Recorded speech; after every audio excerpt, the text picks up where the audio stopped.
একটি গাড়ি বলুন বা বাইক, হেডলাইট আমাদের জন্য অত্যন্ত গুরুত্বপূর্ণ, যা অন্ধকারে সামনের পথকে আলোকিত করতে সাহায্য করে এবং সব ধরনের বিপদ থেকে রক্ষা করে। প্রকৃতপক্ষে খনি শ্রমিকরাও এই একই কারণে কয়েক দশক ধরে হেড টর্চ ব্যবহার করে আসছে। কিন্তু একটি জাহাজের ক্ষেত্রে এমনটা নয় কেন? এই পর্যন্ত অনেক জাহাজ সামুদ্রিক বিপর্যয় এবং বিপদের সম্মুখীন হয়েছে।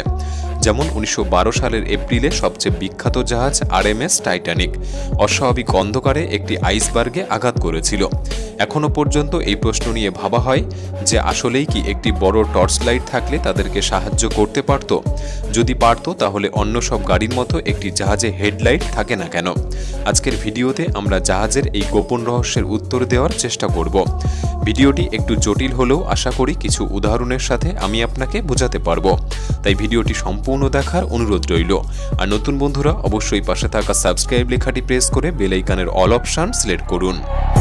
1912 সালের 15 এপ্রিলের সেই রাত টাইটানিক জাহাজের জন্য একটি ভয়ঙ্কর হিমশীতল রাত ছিল। সামনে ছিল একটি ভয়ানক আইসবার্গ, কিন্তু তারা সেই আইসবার্গটি দেখতে পায়নি। তারা বলেছিল আকাশে যথেষ্ট তারার অভাব এবং এত অন্ধকার ছিল যে সামনের আইসবার্গটি দেখাই যায়নি। মাত্র 30 সেকেন্ডের মধ্যে জাহাজটি ক্ষতির সম্মুখীন হয় এবং ক্রুরা জাহাজটিকে বাঁচানোর চেষ্টা করে, কিন্তু ততক্ষণে অনেক দেরি হয়ে গিয়েছিল।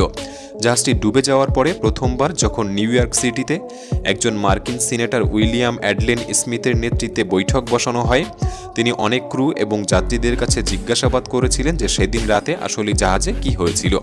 জাহাজের কর্মকর্তারা সাক্ষ্য দিয়েছিলেন যে যদি তারা সেই রাতে কোনো ধরনের খুব বেশি আলোর স্পটলাইট পেতেন, হয়তো তারা আইসবার্গের বিরুদ্ধে কোনো রকম পদক্ষেপ নিতে পারতেন। মানে সেদিন রাতে অন্ধকার এত ঘন কালো ছিল যেন মনে হচ্ছিল সেদিন চাঁদকে পৃথিবী আলাদা কোনো চাদর দিয়ে ঢেকে রেখেছে। সামনের জলের দিকে তাকালে মনে হচ্ছিল সবকিছু শান্ত পুকুরের মতো। ক্রুরা সামনের আইসবার্গটি দেখার কোনো সুযোগই পায়নি। তাহলে এটা বলা নিশ্চিত যে ওই জায়গায় একটি স্পটলাইট থাকলে অবশ্যই তাদের সাহায্য করতে পারত। তবে বর্তমান মূল্য অনুযায়ী এই $400 মিলিয়ন জাহাজটিতে কেন একটি স্পটলাইট ছিল না? এর পেছনে একটি বিরল কাহিনী রয়েছে। আসলে জাহাজের সামনের দিকে লাগানো হেডলাইটগুলি যতটা উপকারী তার চেয়ে বেশি বিপজ্জনক। কারণ জাহাজের ক্রুরা যখন সমুদ্রে জাহাজ পরিচালনা করে, তারা বিশেষত তাদের চোখের দৃষ্টির উপর বেশি নির্ভর করে, যে পদ্ধতি কয়েক শতাব্দী ধরে চলে আসে। সেই পালতোলা জাহাজের যুগ থেকে লুক আউট পদ্ধতি একটি মূল্যবান পন্থা ছিল। এই লুক আউট পদ্ধতিতে একটি জাহাজ থেকে অন্য জাহাজকে চিহ্নিত করা হতো, তার ধরন এবং জাহাজটি কোন দেশের তা বোঝা হতো। যদি জাহাজটি খুব দূরে থাকে, সেখানে লাইট না পৌঁছালেও মানুষের চোখ পৌঁছে যেত সে বন্ধু নাকি শত্রু, তার উপরে নজর রাখা যেত।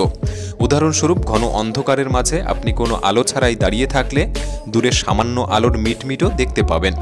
যদি আপনার নেভিগেশন যন্ত্র খারাপও হয়ে যায় বা সমুদ্রের সাদা ফেনা জাহাজের চারপাশে আটকে যায়, তাও আপনি জাহাজটিকে দেখতে পাবেন।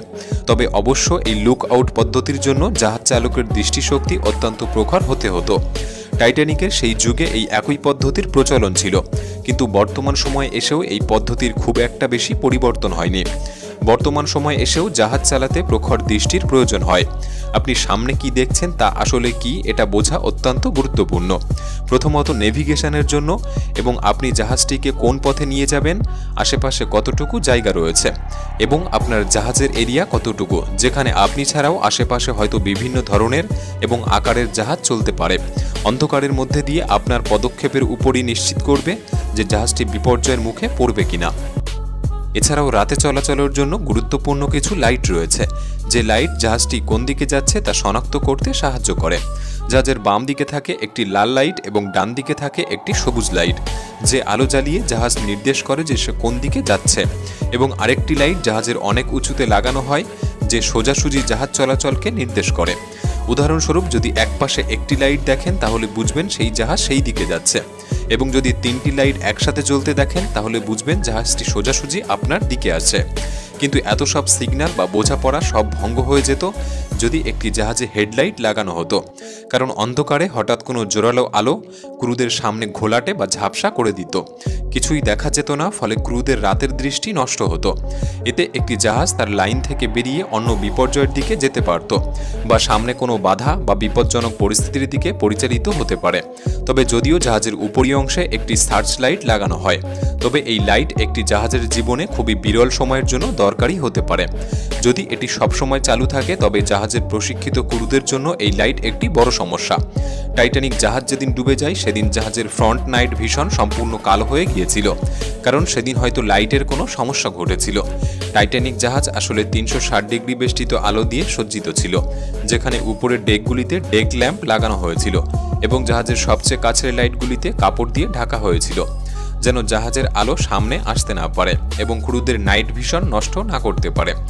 যদিও এই মূল্যবান টাইটানিক জাহাজের হেল্পসম্যানরা সেদিন একটি নির্দিষ্ট কক্ষে ছিল, যা শাটার দিয়ে বন্ধ ছিল, যেন সেখানে কোনো আলো প্রবেশ করতে না পারে এবং হেল্পম্যানদের দৃষ্টি নষ্ট না হয়।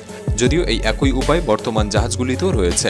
একটি বড় ক্রুজ জাহাজ সমুদ্রের সবচেয়ে শান্ত অন্ধকার জায়গাগুলির মধ্যে দিয়ে যাওয়ার সময় জাহাজের সামনের অংশকে অন্ধকারে রাখে, তবে পরিচালনার জন্য সামান্য আলো হিসাবে লাল লাইট ব্যবহার করা হয়। এই লাল লাইটগুলি যুদ্ধজাহাজ এবং সাবমেরিনেও ব্যবহার হয়, যা গুরুত্বপূর্ণ তাদের সামনের দৃষ্টির জন্য। তবে জাহাজের স্পটলাইট বা সার্চ লাইট অনেক ক্ষেত্রেই খুবই গুরুত্বপূর্ণ। 1912 সালে তৈরি হওয়া টাইটানিক বা সমসাময়িক জাহাজগুলিতে যদিও এই ধরনের লাইট ছিল, তবে ওই কম শক্তির লাইট যদিও আইসবার্গকে আলোকিত করেছিল, তবে ক্রুরা ওই আলো ব্যবহারের সিদ্ধান্ত নেওয়ার সময় তারা নার্ভাস হয়ে পড়েছিল, যদি কিনা ক্রুদের নাইট ভিশন নষ্ট হয়ে যায়।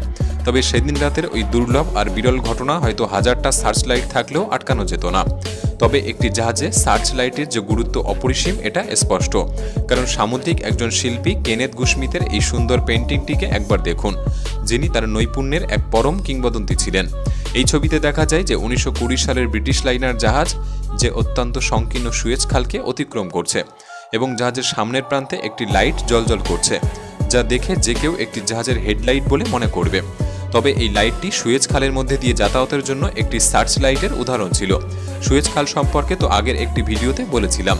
এই খাল এত ছোট যে কোনো সময় জাহাজ আটকে যেতে পারে। আগের দিনগুলিতে যখন রাডার প্রযুক্তি ছিল না, তখন জাহাজকে নেভিগেশন করা অত্যন্ত গুরুত্বপূর্ণ কাজ ছিল। বিশেষ করে আজও জাহাজগুলিতে বিশেষভাবে কিছু উদ্দেশ্যে সার্চ লাইট লাগানো হয়। তবে এই লাইটের কাজ শুধু সামনের পথকে আলোকিত করার জন্য নয়, বিশেষ করে এর কাজ যুদ্ধ জাহাজগুলিতে হয়ে থাকে। এই ধরনের লাইটে মূলত দুই ধরনের কাজ হয়ে থাকে। প্রথমত, তারা বন্ধুত্বপূর্ণ জাহাজে ফ্ল্যাশ সংকেত পাঠিয়ে নির্ভয়ে তাদের সাথে রেডিও সংযোগ করতে পারে। দ্বিতীয়ত, তারা অন্ধকারে জাহাজের চারপাশে যে কোনো সম্ভাব্য প্রতিকূল হুমকির সম্মুখীন হলে তা সার্চ লাইট ব্যবহার করে দেখতে পারে। যেমন দ্বিতীয় বিশ্বযুদ্ধে গুয়াডালকানালের নৌযুদ্ধ রাতের বেলায় সংঘটিত হয়েছিল, যা একটি সম্পূর্ণ বিপর্যয় ছিল। নিজেদের জাহাজকে দেখা, যুদ্ধের আক্রমণের দিক, ভারী বন্দুকের গুলিকে গাইড করা, এই সব কিছু অনুসন্ধানের জন্য সার্চ লাইটের ব্যবহার হয়েছিল। তাই স্পষ্টভাবে সমুদ্রের স্পটলাইট ব্যবহার করা শান্তি এবং উভয় ক্ষেত্রেই একটি কার্যকর ফলাফল। তবে একটি প্রশ্ন থেকেই যায় যে জাহাজগুলি আরও নিরাপদে বেশি অন্ধকারে কিভাবে দেখতে পায়। এর উত্তর দিতে পারে এখনকার বর্তমান টেকনোলজি, যা মানুষের চোখের চেয়েও বেশি দ্বিগুণ কাজ করে। আর এই প্রযুক্তি হলো রাডার ইলেকট্রোম্যাগনেটিক তরঙ্গ। এই প্রযুক্তি জাহাজের সামনে থাকা বস্তুকে ইলেকট্রোম্যাগনেটিক তরঙ্গের মাধ্যমে প্রতিফলিত করে এবং একটি পরিষ্কার ম্যাপ তৈরি করে, সেটা দিন হোক বা রাত। এর সাহায্যে আধুনিক জাহাজগুলি অনেক দূর থেকে সব বস্তুকে স্পষ্ট দেখতে পায়, যা এখনকার প্রায় সব জাহাজগুলিতে ব্যবহার করা হয়। যদি টাইটানিকে এই প্রযুক্তি থাকতো হয়তো দুর্ঘটনা ঘটতো না। ক্রুরা দূর থেকে আইসবার্গটি অবশ্যই দেখতে পেতেন, কিন্তু সেই সময় এই প্রযুক্তি ছিল না। প্রকৃতপক্ষে এই রাডার 24 নটিক্যাল মাইল বা 40 কিলোমিটারের বেশি দূরত্ব থেকে লক্ষ্যবস্তু দেখতে পারে। এটি অনুমান করা হয় যে টাইটানিকের ক্রুরা প্রায় 1500 ফুট বা মাত্র 500 মিটার দূর থেকে ভয়ঙ্কর আইসবার্গটি দেখতে পেয়েছিল। সুতরাং এটা বোঝা নিশ্চিত যে জাহাজের হেডলাইট বা সার্চ লাইট একটি জাহাজকে খুব বেশি দূর থেকে সতর্ক করতে পারে না। টাইটানিকের উদাহরণে আমরা যা দেখলাম তা হলো 500 মিটার দূর থেকে কোনো জাহাজ সতর্ক হলেও সে মোটামুটি বিপদের সম্মুখীন। ফলে হেডলাইটের কাজ ভালোর থেকে মন্দ বেশি। একটি জাহাজে হেডলাইট না থাকার আরও কিছু কারণ আমরা পূর্বেই উল্লেখ করেছি, যেমন ক্রু মেম্বারদের দৃষ্টিতে বাধা, শত্রু জাহাজকে সহজেই বুঝতে দেওয়া এবং একই রুটের অন্য জাহাজকে বিভ্রান্ত করা। এর থেকেও বড় ব্যাপার হলো বর্তমান টেকনোলজিতে একটি জাহাজের পথকে আলোকিত করার কোনো দরকার পড়ে না। রাডার আমাদের জন্য অনেক মাইল দূর থেকে তথ্য প্রদান করে এবং শিপিংকে নিরাপদে রাখে। সুতরাং বিষয়টি অনেক দূর থেকে বললেও অনেক ইনফরমেশন একই সাথে শেয়ার করার চেষ্টা করেছি। হয়তো দুই এক কথাই বলা যেত, কিন্তু আপনি বাকি ইনফরমেশনগুলি মিস করে যেতেন। ভিডিওটি কেমন লাগলো কমেন্টে জানাতে পারেন। ভালো লাগলে একটি লাইক করতে পারেন। তাহলে দেখা হচ্ছে পরবর্তী নতুন একটি এপিসোডে। ধন্যবাদ।